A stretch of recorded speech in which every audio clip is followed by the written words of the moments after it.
Hello, everyone, and thanks for joining today. I first want to introduce myself and let you know a little bit about me and who I am. But first, just to make sure everything's okay, I'd like to double check the chat and make sure you all can see this. So if you could give me a yes in the chat.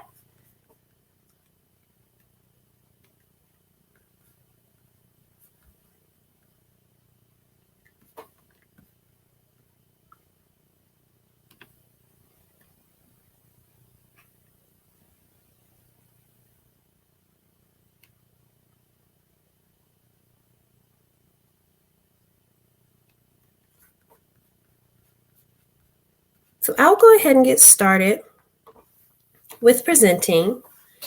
So my presentation today is creating safe spaces as a student leader. I have a session agenda that I'll share with you all to give you a roadmap of where we're going and sort of what the purpose of today is. But first and foremost, I'd like to introduce myself to you all. So my name is Ryan, and my pronouns are she, her, hers. Professionally, I work at the University of Health Sciences and Pharmacy in St. Louis as the coordinator for the Office of Diversity and Inclusion. I also worked with student leaders as the advisor of Black Student Alliance. Some education background about me. First, I should say I'm not from the St. Louis area. I'm originally from Chicago. I moved to St. Louis for college at Washington University in St. Louis, where I majored in women, gender, and sexuality studies and minored in psychological and brain sciences. I've also received a degree from the University of Missouri, St. Louis, a Master of Education in Adult and Higher Education, as well as a graduate certificate in Student Affairs Administration and Leadership. So some fun things about me. My dad and I have the same birthday. We were both born on June 30th and are both left-handed. Another fun fact I like to share is that growing up in Chicago, I was a paid extra on the TV show Chicago Fire. I didn't get to see anyone super famous, but it was a great experience and really fun to do.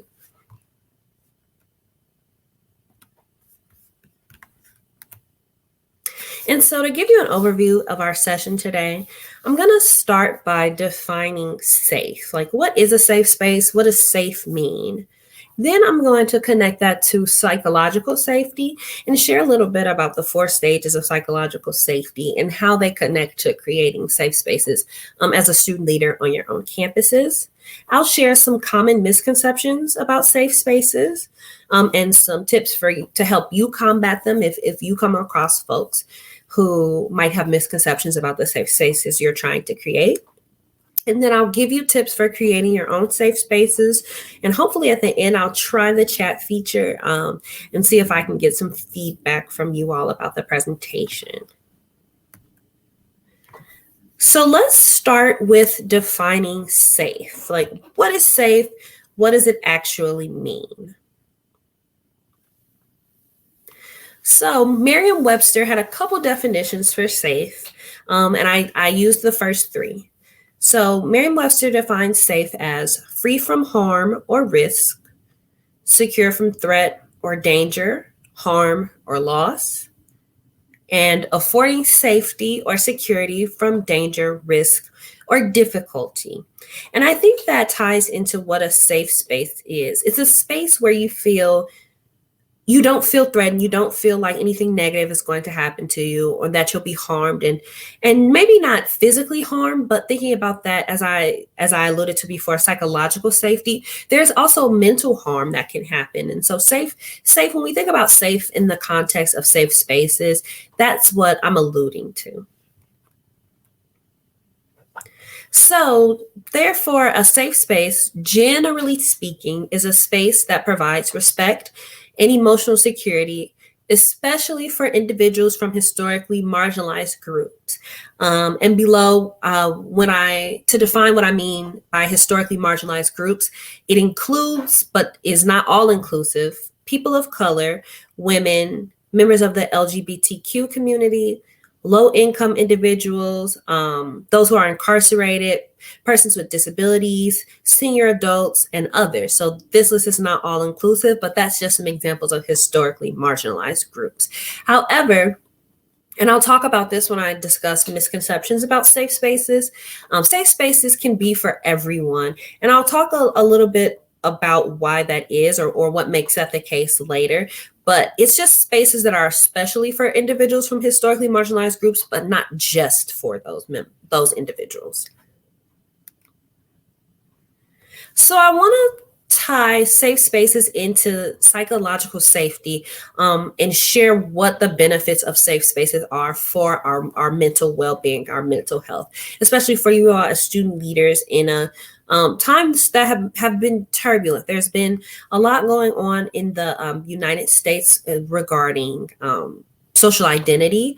And so I think that creating safe spaces in this time is important. And I want to share with you how it sort of connects to that psychological safety piece. So psychological safety is defined as being able to show and employ oneself without fear of negative consequences of self-image or status. And so you'll notice in this definition, show and employ, right? And so that sounds more so like in the workplace. And that's because psychological safety, sort of this idea stems from folks being in the workplace, but it applies to all different places. And what it means by show and employ is being able to enter a space and be your authentic self, to be able to fully engage in that space without fear of someone judging you or your status, and changing the way you might feel about yourself or that others feel about you. So that's what this definition means. Psychological safety ties into Maslow's hierarchy of needs. And this is a concept that folks learn about perhaps in introductory psychology courses, the hierarchy of needs. And so you start at the bottom and go towards the top. And what's at the top is achieving one's full potential. So if you think about the prior slide, being able to show and employ oneself, and how I compared that to being able to be your full authentic self. That's what's at the top of this hierarchy of needs. However, you cannot move towards self-fulfillment, self-actualization, achieving your full potential if the needs at the bottom aren't met. And so the very basic needs at the bottom, physiological needs. So that's your fuel, food, water, warmth, and rest, to be able to simply to stay alive, honestly, as a human. And then after that, it moves into another basic need of safety needs. So security, safety, feeling as though you're not in danger. And that ties into actually the next piece of the hierarchy, where we get into more of the psychological needs. And psychological safety begins with belongingness and love needs, feeling as though you belong in a space. Having friends, having intimate relationships, feeling as though you're valued, I believe, in that space as well. Like your identities and your uniqueness belongs in this space. So that's where we start to see psychological safety in the hierarchy of needs, right at the middle. And this shows why safe spaces are so important, because that belonging need is just above the bare bones needs. And so that's not even, in the grand scheme of this hierarchy, it's not close to self-actualization. There's a step in between. And so safe spaces create that baseline of psychological safety, of feeling as though you belong. After that, we move up to esteem needs. That's another psychological need, and that's prestige and feeling of accomplishment. When you feel as though, so safe spaces create a space where you feel as though your identity is valued, or not devalued, at least. And you can't move beyond that to feel proud of yourself, to feel good about yourself, to feel accomplished, even if you are doing great things, if you don't feel as though you belong and you're cared for. So that is what it ties into esteem needs. And when I think about you all as students, that's important, right? To feel as though you've accomplished a big goal, because when you're passing a college course is an accomplishment, and continuing on each year in your undergraduate studies is an accomplishment. However, you may not be able to see it that way if you're feeling as though you don't belong, you're not understood, maybe others are harming you in some way. You won't be able to see the great things you're doing, or it could affect you with mental health issues that might not allow you to achieve things, like achieve accomplishments like you would normally do as well. So that's why esteem needs are important. And then beyond that, you have the top of the hierarchy, self-actualization, that self-fulfillment needs. And so that's when you're at your full potential, thriving at your best. It doesn't mean that your life is perfect, or, you have a dream life, but you're happy with where you are and what you're doing. You feel motivated about what's to come, and hopeful for the future. You're setting goals for yourself, mostly achieving your goals, staying on top of things. That's self-actualization, I believe. And so to be able to get there, you have to climb through many steps, many needs, basic needs and psychological needs to get there. And so for you all as students, that's why safe spaces are important. Because they can then help you continue to achieve and make a change as well at your institutions if you feel that you are in need of safe spaces. And so there are 4 stages of psychological safety, and I'm going to share them and how you can go through these stages or include these aspects, I think, of psychological safety in the safe spaces that you might create on your own campuses.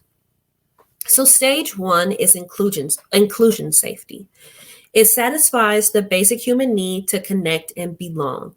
You feel safe to be yourself and are accepted for who you are, including your unique attributes and defining characteristics.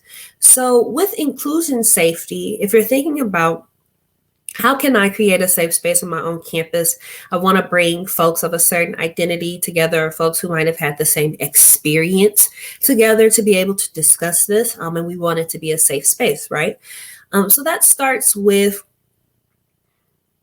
honoring others, perhaps taking the time to get to know. You might not think to do this, but you can actually have icebreakers at a safe space, something to sort of warm the room up, because everyone, I think, is coming in, they're nervous. They don't know if they should be vulnerable. They don't trust that what they say is going to stay there. From the outside, we can only see so much about a person. So you don't know if the unique characteristics and unique and defining characteristics of yourself will be accepted in this space. So one way to do this is to start with an icebreaker, something that helps you find commonalities between you and others in the room. One I often think of is when you have in a physical space, and I'll talk about some in a virtual space as well. But in a physical space, if you use like a ball of yarn, large yarn, and you make a statement, the initial person makes a statement. If someone agrees with that statement or feels the same way, they identify in the same way or feel the same way, you would toss the ball of yarn to them, but hold on to the end of the string. And then you would say something, the next person would say something about themselves, and someone would raise their hand if they agree. And you continue to pass the yarn like that until the yarn's wrapped in a web all around your room. And then you see that you all are connected in some way through some part of your characteristics or attributes. You're connected to the folks in the room. In a virtual environment, take advantage of things like, if you're using Zoom polls. You can also use Poll Everywhere. That's really easy to embed in your Google Slides when you're having general body meetings or, like dialogues about difficult topics. You can utilize those polls and make them anonymous and allow them to show the commonalities in the room. You can do icebreakers as well, or you can do something related to the topic at hand. That's a way to keep folks engaged in a virtual environment. With stage 2, learner safety, it satisfies the need to learn and grow. You feel safe to exchange in the learning process by asking questions, giving and receiving feedback, and making mistakes. So that I believe ties into setting the norms for your space and letting folks know that it's okay to ask questions, it's okay to make mistakes, and that you're there to learn. So that can be your introduction to the event when you're introducing folks to the space that you're in, or what the topic at hand is, or how your program is going to go. Let folks know that it's okay to make mistakes, to ask questions in a respectful way, and that it's okay to learn and grow. Stage 3 is contributor safety. So that's making sure folks feel safe contributing. Satisfies the need to make a difference. You feel safe to use your skills and abilities to make a meaningful contribution. So that can be done in a couple different ways. You start that with the first 2 stages, right? When you're showing that there's commonalities in the room. You're saying that this is a safe space. You're saying that it's okay to ask questions, make mistakes, give and receive feedback. Then you make folks feel as though they're safe to contribute. I have a slide later in the presentation that I'll talk about ways to create equity in the contribution in the room and make sure that everyone shares the speaking time in the room. But that's also a piece related to the stage 3 contributor safety. And then stage 4, challenger safety, satisfies the need to make things better.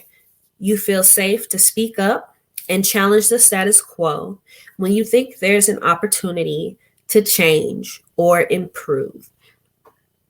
So that is what you actually sort of want out of your safe spaces, right? You've got the inclusion safety, the learner safety, and contributor safety. So you have folks contributing in this space. This challenger safety is when you've created enough safety, psychological safety in the room, and in your space, your student groups or your affinity groups, you've created enough safety that you all feel comfortable speaking up to whatever leadership you might want to speak to about opportunities to change or improve. You feel as though you have a community that supports you and understands you, and you can maturely interact with your leadership and discuss opportunities to change for the better, initiatives that you would like to see started as student leaders, because you all have a major voice on your campuses and are valued. Students are at the center of the work that higher education professionals do, and so your voice is valued. And when you're able to when you're able to present your knowledge and your experiences in a refined way, then you'll be able to possibly make those changes or work with leadership to find compromise, to collaborate and make change happen. So I want to talk about misconceptions about safe spaces, because I'm sure that you may have heard some that may have been some of the reason why you attended this session today, because of misconceptions that you've heard about safe spaces. So there's a couple that I wanted to point out, and I'll first talk about the misconception and then share what would be a proper response to something like this. If you have these misconceptions, I hope that it could be helpful for you, or if you come across individuals who feel this way, it can help you sort of share more with them. If you feel like, I understand the need and the meaning of and need for safe spaces, but I can't necessarily translate that when I'm talking to my peers, I hope that this will be helpful. So one misconception is that a safe space has to be a physical location. It does not. It can be virtual, which is perfect for the times that we're in now. It can be something as simple as a group of folks who hold similar values and commit to consistently provide each other with a supportive, respectful environment. You do not have to be in one physical space. You can be in a virtual space. You can be on a conference call. You can interact through a social media group, a Facebook group. A safe space can be a lot of different places, as long as you can establish norms and hold everyone accountable for the way they interact in that space. Another misconception is that safe spaces coddle us from the realities of the world. Safe spaces actually offer a brief opportunity to be vulnerable and let down our guards without fear of judgment or harm. So, earlier when I said safe spaces could be for everyone, everyone has a guard. Most folks come to college having experienced some sort of emotional trauma, and we all have guards up in some way, defenses up, to protect ourselves from harm, judgment, criticism.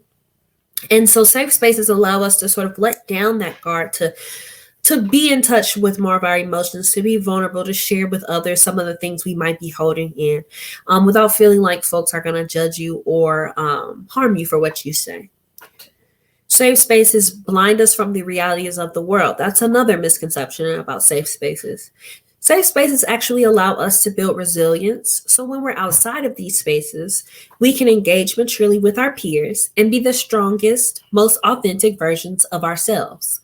Again, that connects to the previous misconception that it helps us build up strength. You have to, just as though you were a runner, maybe some of you watching this are athletes. You have rest days. You will work out, you'll go for a run on certain days, and then some days you'll rest to build yourself back up, to get back at it, and to be your best. And we have to do that with our psychological safety, our psyche, our mental well-being. We have to take breaks from the realities of the world to be able to go back and engage maturely with our peers, with folks that are senior to us, and those that you might mentor, older students who mentor younger students, to be able to engage and be our best selves. Another misconception that I've seen a lot about safe spaces is that they're a college thing, right? Safe spaces are on college campuses. That's where you'll find that. But it's easy to forget that the term safe space is actually quite broad and it can encompass a variety of different meanings. You don't have to be a college student to create a safe space for someone. That can be done in the workplace, that can be done at campuses, that can be done in a lot of different ways. Like I said, it can be through Facebook. Facebook groups can be safe spaces, especially because they allow you to set up norms. Excuse me, if someone violates those community norms, you're able to remove them from that safe space. So they're not just a college thing. They can be done on any topic of interest or a topic that's pertinent to you. But they are powerful on college campuses as well, because you'll find a lot of folks that are around the same age group and are focused on the same goal of seeking higher education.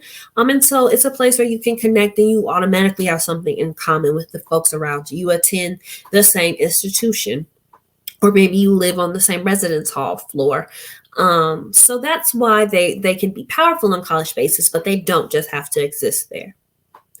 Another misconception is that safe spaces impede free speech and censor opinions.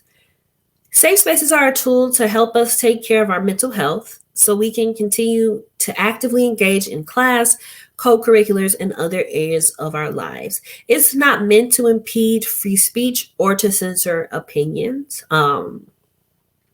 Because we recognize that free speech is very real and folks are entitled to their own opinions.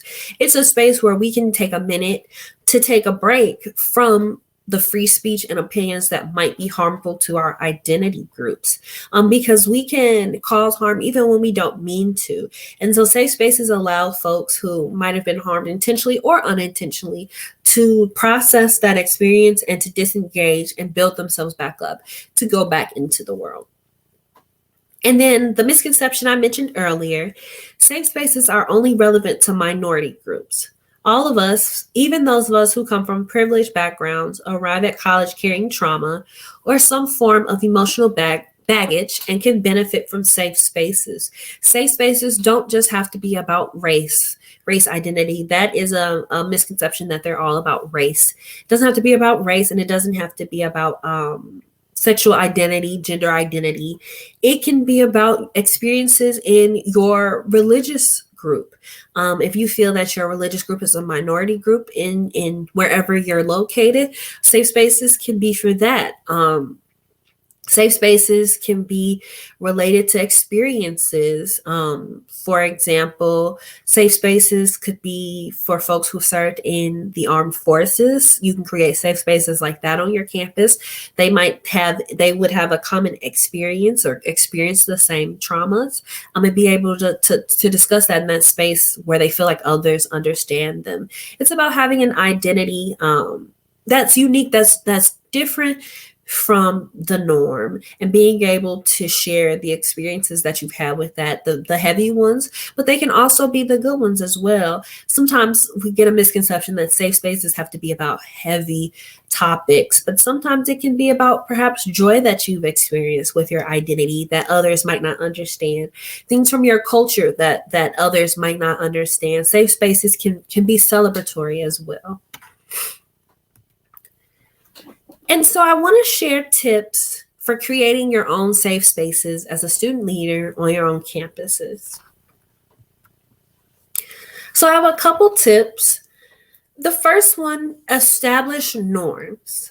Create norms for how your group will interact in the space, be it virtual, physical, again, Facebook group. This could be some examples of establishing norms, or what norms are, could be using names when responding to someone. So saying, Ryan, I think you made a really good point, or Ryan, I disagree with the point you made. Using someone's name as a sign of respect, that you're noticing them, you know their name, you know who they are, and that you are respecting them and addressing them in the conversation. Responding instead of reacting. So really listening to someone's point fully, and not sitting and sort of while someone's speaking, if that's, you're on a virtual call or in a physical space, when someone's speaking, you're automatically thinking of the response that you're going to have. Like, respond rather than react. Wait until someone finishes making their entire point before you make a response. And then that also could mean, instead of reacting, don't roll your eyes and breathe heavy. You can establish that as a norm. We don't want to have any negative reactions to someone speaking. Use your words to respond to what that person said, rather than that body language. Critiquing the content and not the person, that ties into that as well. If you say, Ryan, I disagree with what you said because XYZ, that's different. Critiquing the content of what I said than saying, Ryan, you're a bad person for what you said, or you're racist for what you said. Talking about the content, or that the statement might have been racist, or the statement might have been wrong, but not necessarily the person. That will help others feel safe. You can establish these norms, but you can allow your group members to play a role in establishing norms as well. If there's some base ones you want to go into the room with, and then you want to ask for more norms to be established from the group members, that's something that you can do as well. I encourage having a place where these norms are up and they're visible for quick reference. So if that's in your chat, if you're in a virtual Teams or Zoom setting, if you're in a physical space, if you have a whiteboard or a large chart paper that you could write these norms on, somewhere where they're visible or quickly accessible, so you can reference them quickly to uphold them in case things start to get off the rails in your conversation. If emotions get high, your norms help bring you back to center and focus on the common goal of your space. Ensure that everyone has the space to speak. That's important. And I learned a couple tips about this actually prior to higher ed when I was a middle school teacher. Everyone wants to talk, or they don't want to talk, but everyone wants to talk, and you have to figure out, how do I let, especially when you're on a good topic, how do I make sure everyone's voice is included? So use strategies. In a virtual space, that could be raised hands. In a physical space, it could be objects. It could be a talking piece, right, that you hold in your hand, some unique object, and it keeps you cognizant that you're the one speaking, and you're taking up speaking time at that point, and it helps you sort of get to your point and make sure others can be heard as well. And then it's a visible reminder that there are others who are waiting to speak as you pass the piece and see, they've spoken. You can sort of keep track of, okay, I've gotten the piece maybe 4 or 5 times. I want to make sure someone else gets it. Or if you're in that virtual setting, you can see Ryan's had her hand up for a long time. I want to make sure she speaks. Let's give some speaking time to her. It helps keeps the group aware of others who have something to contribute to the conversation. So it's equity in the conversation. A third tip that I want to share is that when you are in a physical environment and a virtual environment as well, I'll talk about that too. But when you're in a physical environment, make it welcoming. Use alternative seating, bean bags, floor cushions, go into a space that has couches rather than desks and chairs or table and chairs. Use tools to create a comfortable, relaxed environment. So changing the lighting, if you're able to dim the lights in a space or brighten it depending on, maybe it's a dreary day outside, you want to brighten the space some. Play with the lighting, play with the way the seating, is facing one another in this time, making sure that they're spaced enough apart if you're having an in-person event, but change up the way the seating is, make it comfortable, relax. The goal is for everyone to be calm and open to sharing. When you're in a virtual environment, something that I've enjoyed when I've gone on different virtual events is folks playing music at the beginning of an event, that fits the mood. So if it's a more upbeat conversation, more upbeat music. If it's more, you're trying to create a relaxed environment for a heavy topic, maybe calming, relaxing music without words. Finding playlists that say like yoga, meditation, calming, that could help set the environment. And then my last tip is to allow ouches and oops. So if you haven't heard of this, ouch is basically when someone steps on your toes, and then oops is when you step on someone else's. So what I mean by this in a safe space is that sometimes someone might say something that hurts you, and you're allowed to say, so one of your norms, and this, you can make allowing ouches and oops one of your norms, so that when someone hears something that hurts them, they say, ouch. And then we can take a minute to pause and talk about the harm that was caused in that moment. And oops is sort of what that person who might have caused someone harm would say. But you want to do more than just say, oops, I'm sorry. You want to go through the 4 A's, which I have at the bottom: accept, acknowledge, apologize, and adjust. So if someone says ouch, and they explain that the content, again, make sure that we're critiquing the content and not the person. The content of your last statement was harmful. Some piece of that content was harmful. You want to first accept and say that I see that I've harmed you in some way. Acknowledge it, and you can say, I've harmed you by XYZ. I'm sorry for that. That's the apologize piece. So accept and acknowledges. Accept could be more internal within yourself, accepting that this person was harmed by what you said, even if that's not your intention, or even if you meant something else, right? You're like, no, that's not what I meant. I meant it like this, Accepting is for that internal piece to say, regardless of my intention, I impacted this person negatively. Acknowledging is stating what you said that was harmful, and then apologize is saying, I'm sorry for it. And adjusting is being mindful of what you said that might have been harmful in the future, and being more cautious when you're speaking about that topic in the future. And that doesn't mean once you make a mistake, you're not allowed to talk in that space, or you can't speak on that subject anymore. It's okay. You're there to learn and grow and get past the hard experiences that you've had. And so adjusting is just keeping that in mind and being mindful of it when you're moving forward, but still continuing to engage in that space and share your opinion and in dialogue with others. So as we come to the end, I want to try to utilize the chat feature to see if this will work for us. So I'd like you to utilize the chat box, and it says that you can privately chat with me to share one thing you learned from this presentation. So what I'll do is go back to the chat.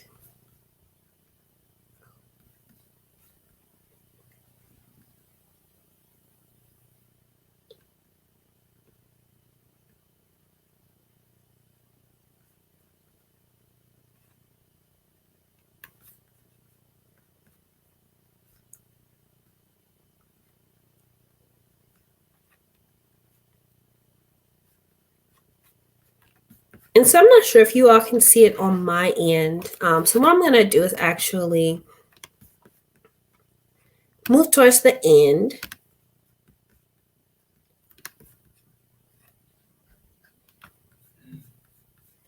And so I encourage you all to stay in touch. Utilize my email. Feel free to email me at my University of Health Sciences and Pharmacy email, as well as connect with me on LinkedIn. If you would like to, keep in touch professionally, I'd love to keep in touch with you all. I'm happy to discuss ideas for creating safe spaces on your campuses. So thank you for the time to be able to present today, and for being here with me. And Oh, awesome. I did get a response. So they're coming up on the screen. So safe space does not need to only be for deep and difficult conversations. It is important to have in smaller settings like planning and figuring things out.